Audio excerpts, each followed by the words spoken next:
Alright, y'all, we got chilling scares. This one is disturbing last seen footage of murder victims. If y'all are new to the channel, subscribe right now. Let's check it out. On the evening of June 2nd, 2007, 18-year-old Kelsey Smith went shopping alone. Wait, when was this? On the evening of June 2nd, 2007. June 2nd, 07. I was 2 months old, bruh. 18-year-old Kelsey Smith went shopping alone. She had just graduated from high school 9 days earlier and wanted to buy a 6-month anniversary present for her boyfriend, John. However, what was meant to be a quick, uneventful shopping trip instead turned into a tragedy. Though nothing seemed out of place at first, Kelsey left her home in Overland Park, Kansas at around 6:30 p.m. and reached the Target near Oak Park Mall without any trouble about 30 minutes later. She even called her mother shortly after arriving at the store to ask where she could find gift boxes. Unfortunately, this was the last conversation anyone ever had with her. Her family grew concerned when more than an hour passed and she still hadn't returned home. There was no message from her about some unexpected delay, and her phone was going straight to voicemail. Hi guys, it's Kelsey. Obviously, I can't come to the store right now. Leave me a message. Bye. Kelsey was the kind of person who would call her parents even if she was just a few minutes late, so for her to disappear like this was highly unusual. Around the same time, John also showed up at Kelsey's house to pick her up for their date. Unfortunately, he didn't know anything about her whereabouts either. Fearing the worst, her family filed a missing person report. Meanwhile, her sister and John started looking for her around town, desperately hoping that she was just stranded somewhere due to something minor like car trouble. And while they finally found a lead, it raised more questions than it answered. They were searching the area surrounding the Target when they spotted her car parked outside the Macy's on the opposite side of the Oak Park Mall about half a mile from her last known location. This was already strange enough on its own. However, the most concerning part was the condition they found it in. It was fully unlocked, and the only thing missing from it besides Kelsey herself was her phone. All of her belongings, including her purse and the gift she bought for John hours earlier, were still in the car, which begged the question, what could have possibly caused her to abandon her car in this state? Fortunately, Macy's had a CCTV camera pointed at the parking lot, allowing investigators to acquire the footage and analyze it for potential clues. However, nothing could have prepared them for what they were about to uncover. CCTV footage showed the car pull into the lot at 9:17 p.m., over 2 hours after Kelsey was last heard from. However, instead of Kelsey, an unknown man wearing a white t-shirt got out of the driver's side door and quickly fled the scene. Unfortunately, the footage was too blurry to see any identifying features besides his clothes. What investigators didn't know at the time was the color of his shirt would prove crucial in this investigation. But for now, the focus was on finding Kelsey before it was too late. The next step in their investigation was to analyze the last known footage of Kelsey shopping at the Target. Unfortunately, this footage didn't show anything unusual, at least at first glance. Target's surveillance system had captured her entire shopping trip. Everything from entering the building, to calling her mother, buying the gift, and then leaving in her car. However, while doing a frame-by-frame analysis, one of the detectives noticed a tiny anomaly near the end of the footage. As she was about to get in her car, the camera captured what looked like a man in a white t-shirt running toward her at the last second. There was a strong chance that this was the same man who would later abandon her car in the Macy's parking lot hours later. With this newfound knowledge, investigators watched the footage again, and this time they noticed something even more horrific. As Kelsey was browsing through the store, a man in a white t-shirt could be seen stalking her through every aisle. He kept following her until she was about to pay for her items, and then rushed out of the store before her, likely so he could ambush her as she was getting in her car. Fortunately, the entrance camera managed to capture the only somewhat usable image of his face, allowing investigators to set up a tip line for anyone who knew him.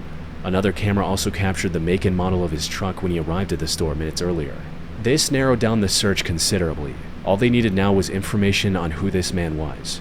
And after sifting through hundreds of false reports, investigators finally received a tip from someone claiming to be his neighbor. They recognized his face and truck on TV and immediately called the police. Not long after, officers arrested 26-year-old Edwin Hall at his home.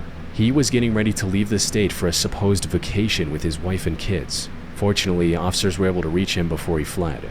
Though, to their surprise, Edwin confessed to being at the location without any pushback and even confirmed that he was the one in the CCTV footage. But he also denied having anything to do with Kelsey. Luckily, his lie did not last long. Investigators had actually found a single unknown fingerprint on the seatbelt latch of Kelsey's car when searching through it earlier. However, it didn't match any print they had on record.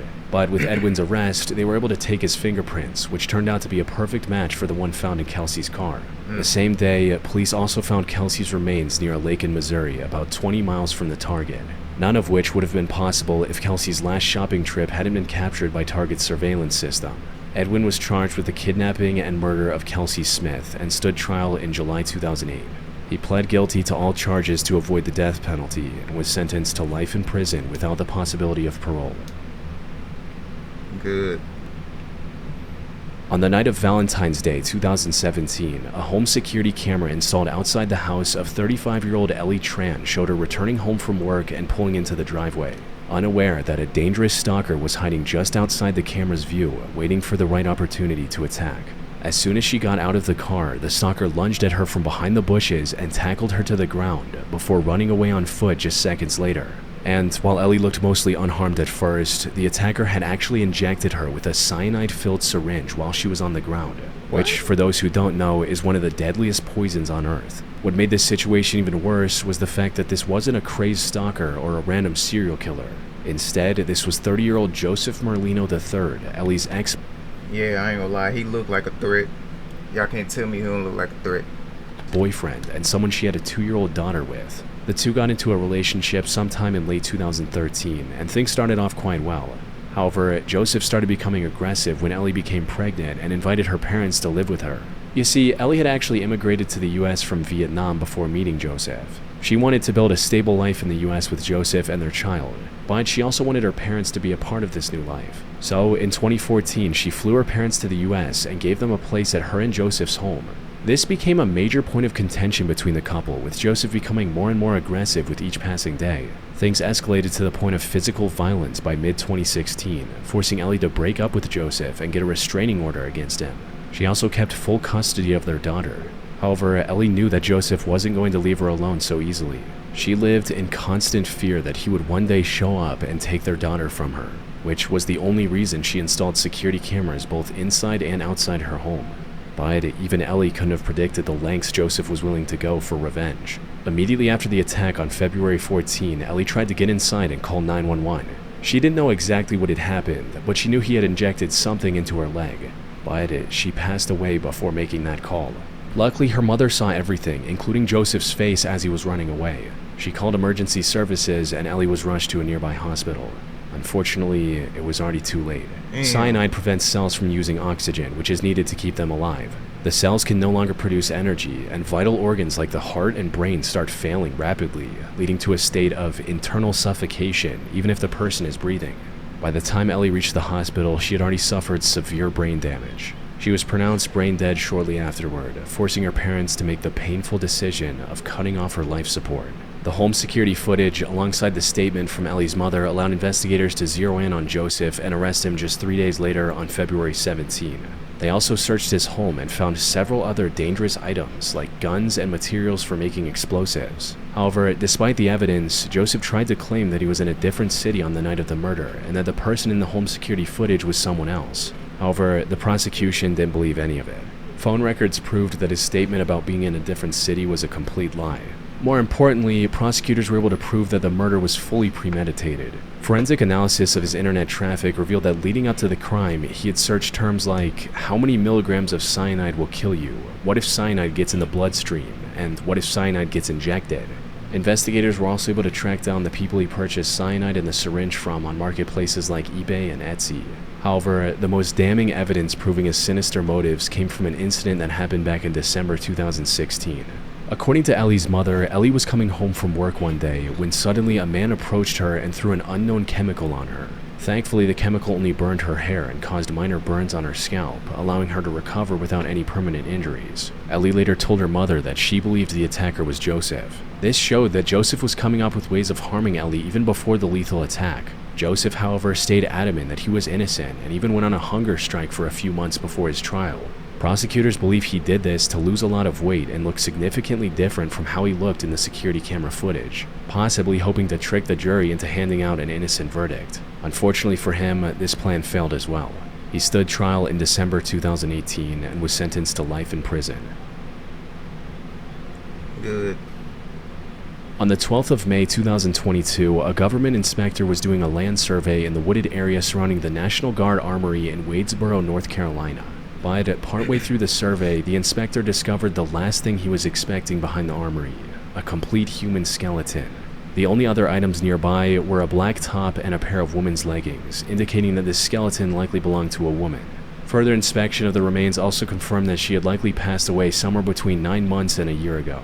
Now, this was a major discovery, especially because it happened in a not-so-secluded area near a government building and a high school.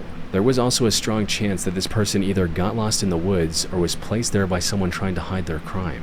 Either way, it would have been best to make the finding public and enlist the public's help in identifying the person. But for unknown reasons, the Wadesboro Police Department did not report it publicly. It wasn't until January 2024 that this case received its first major update. Someone from the Wadesboro area came forward with disturbing images their trail camera had captured back on August 21, 2021, close to the armory. They showed a woman, possibly in her mid to late 30s, walking alone in the forest very early in the morning. She was barefoot and was struggling to walk while using a stick for support. Her leggings and support stick were also wet up to her knees, suggesting she might have walked through the creek just south of the trail cam. More importantly, she was wearing the same top and leggings the surveyor would find alongside the skeletal remains about 9 months later. However, while the trail cam footage gave a face to the remains, investigators were still no closer to identifying her. She didn't match any missing person reports in the area, leaving investigators with no clear leads to follow. With no other option, authorities uploaded the trail cam images alongside any information they had on the National Missing Persons database, which turned out to be the correct move. Not long after the case gained traction online, the woman was identified as Amber Ray Johnston, who was 36 years old when she went missing back in August 2021. This trail cam footage was the last time she was seen alive. Her mother recognized her after coming across the images online. A DNA test in March 2025 also confirmed that the skeletal remains belonged to her daughter, Amber. The only question that remained now was what happened to Amber? How did she end up in Wadesboro, North Carolina, over 2,200 miles from her home in Bullhead City, Arizona? Unfortunately, the answer to this question would turn out to be far more complex than the investigators might have expected. Amber's story began in Bullhead City, Arizona, where she was in an emotionally and physically abusive relationship with her on-again, off-again boyfriend, Jarrett Ward. Both Jarrett and Amber also had a severe substance abuse problem, which only made their relationship worse. They eventually broke up in the summer of 2021, and Jarrett went back to his hometown in South Carolina. During this time, authorities had their first strange encounter with Amber. On the 8th of August, at around 8 a.m., she apparently went swimming with someone she had just met. He stayed behind on the water's edge while Amber dove in, leaving her ID and clothes behind in his care. He went back to get a life jacket for himself, but when he returned, Amber was nowhere to be seen. Assuming that she might have drowned, he contacted the police, who began a search and rescue mission immediately. However, just hours into the search, police received a call from Amber's landlady stating that she returned home safe. Then in mid-August, she got on a Greyhound bus and started traveling east. It's unclear if she was going back to her mother's place in Pittsburgh, Pennsylvania, or if she was planning on visiting Jarrett in South Carolina. However, she didn't reach either of these destinations. Witnesses saw her purchasing a bus ticket in Winston-Salem, North Carolina on August 17, 2021, and that was the last time Amber was ever seen alive. The last ping from her phone came from Charlotte on August 19, 2021. 3 days after that, she was captured by the trail camera in Wadesboro, over 90 miles from Winston-Salem, before disappearing completely until her remains were discovered 9 months later. However, how she reached Wadesboro or why she went there in the first place remains a mystery to this day. The most puzzling part of her case is that authorities still haven't considered any foul play in her disappearance and death, even though there are countless signs strongly pointing towards that possibility. The biggest of which are her SNAP food stamps and credit card, both of which were used by other people, including Jarrett after her supposed death. She had actually told her mother about Jarrett stealing her credit card to purchase drugs in the past. So him somehow getting a hold of it and using it for online purchases after her death should have made him the #1 suspect. Unfortunately, Jarrett passed away himself from an overdose in 2022, leaving investigators with no lead to follow. The second strange sign is a travel video that was posted to her Facebook account on August 18, showing the bus traveling through Birmingham, Alabama, even though phone records showed that she was in Charlotte, North Carolina the next day. It's possible someone else posted this older travel video on her account to throw off anyone looking for her, but there's no way for us to confirm or deny that theory. It also makes little to no sense for Amber to get lost and lose her life in a patch of woods that's surrounded by a government building, a high school, a hospital, and several restaurants and convenience stores all within walking distance. Lastly, her lack of proper clothing and use of a walking stick in the trail cam footage also points to something far more sinister than her just getting lost in the woods. Unfortunately, with the primary suspect now passed away himself, the truth of what happened to Amber in August 2021 will likely never come out. Damn, man.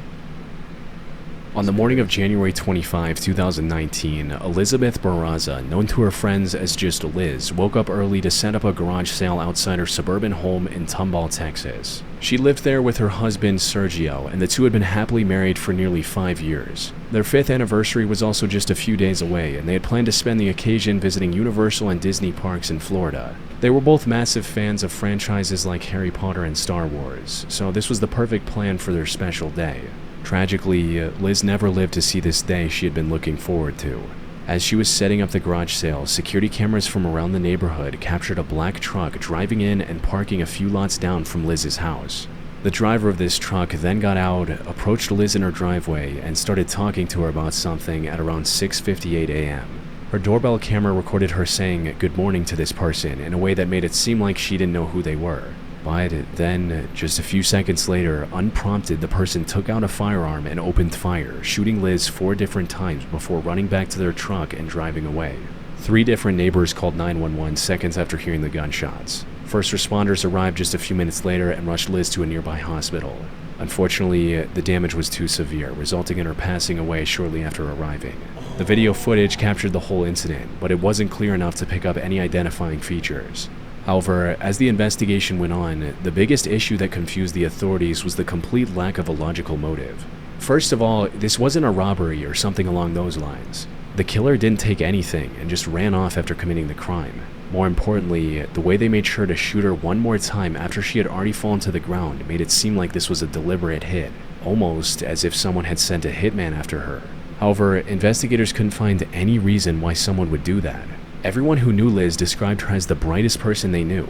She wanted nothing more than to see others happy and even spent her free time cosplaying as a stormtrooper and visiting children's hospitals to cheer them up. Security footage from around the neighborhood also showed the killer driving around her home and staying in nearby parking lots hours before the crime. The timing of the crime was also quite suspicious. It happened just 4 minutes after Sergio had left for work.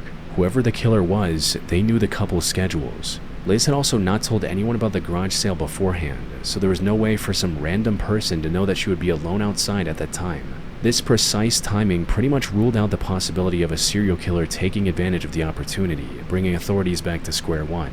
The only possible lead they had was her husband, Sergio, and for a good reason. Spouses are often involved in these types of murders, especially when infidelity is involved. Putting Sergio as the mastermind could also explain how the killer knew about the garage sale and the exact time Sergio would leave for work. However, after thorough investigation, the police found no evidence of Sergio's involvement. Their marriage was simply too perfect and problem-free for him to have any reason to take her life, leaving the mystery of Elizabeth Barraza's death completely unsolved to this day. February 2021 started off as a particularly cold month for the residents of the small town of Plains Township, Pennsylvania.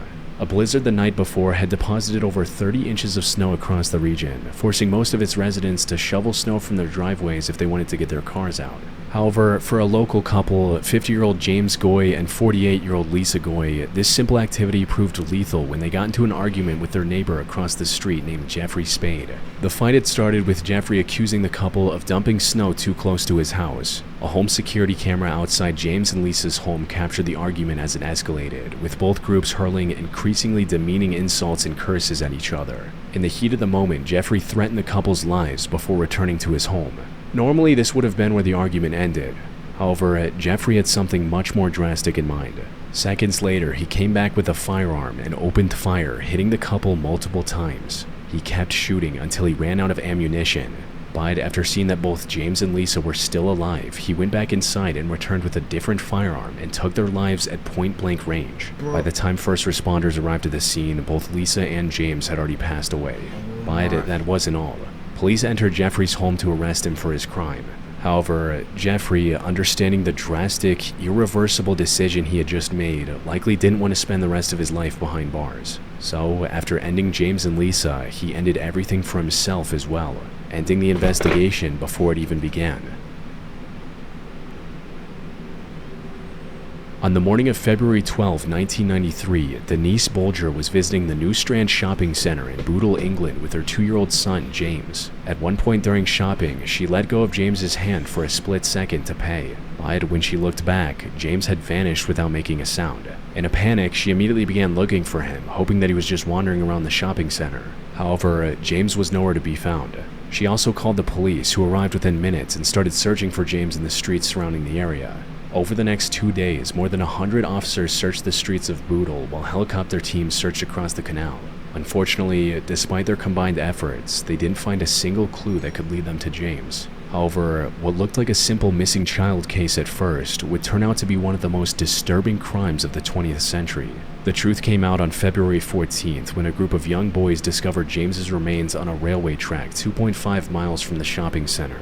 His body had been sliced in half by a passing train. However, that was only the tip of the iceberg. A later autopsy report revealed that James had a total of 42 injuries across his body, including 10 skull fractures and much more.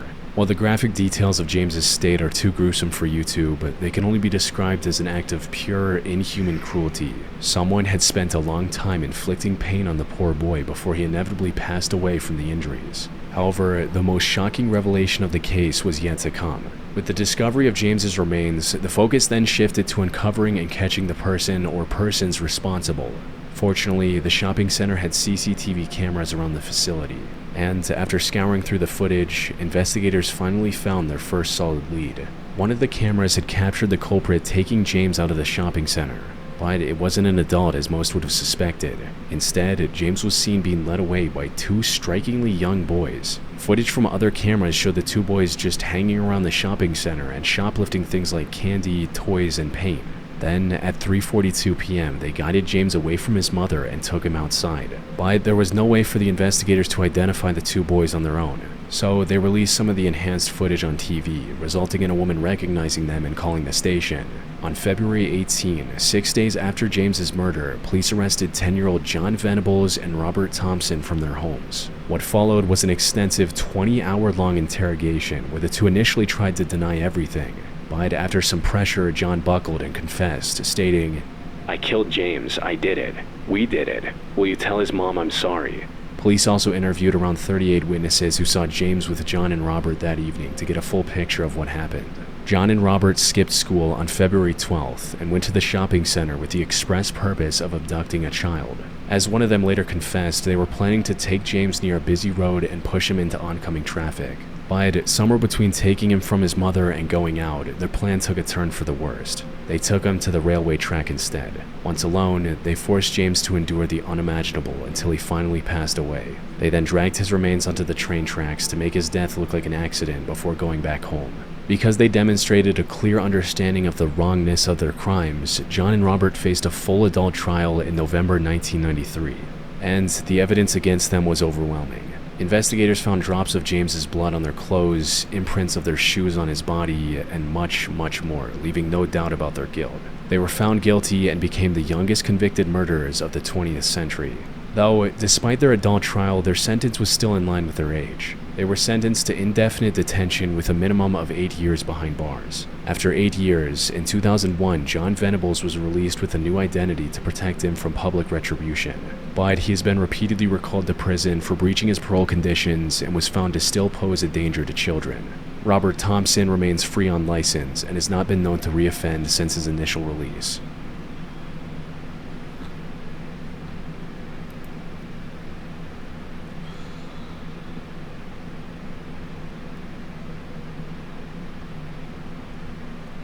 Which one of these shocked y'all the most? Let me know in the comments down below. The last one most definitely, bro. This one probably shocked me the most, bro. I'm not gonna lie. RIP to everybody in the video. Real quick, man. Everybody out there, please stay safe. Please watch your surroundings. Stay out the streets. Please be safe out there, man. Real talk. If y'all are new to the channel, subscribe right now. Comment down below what y'all think I should react to next. I love y'all. Stay blessed. And we out of here. Stay safe as well. We out. See y'all in the next one.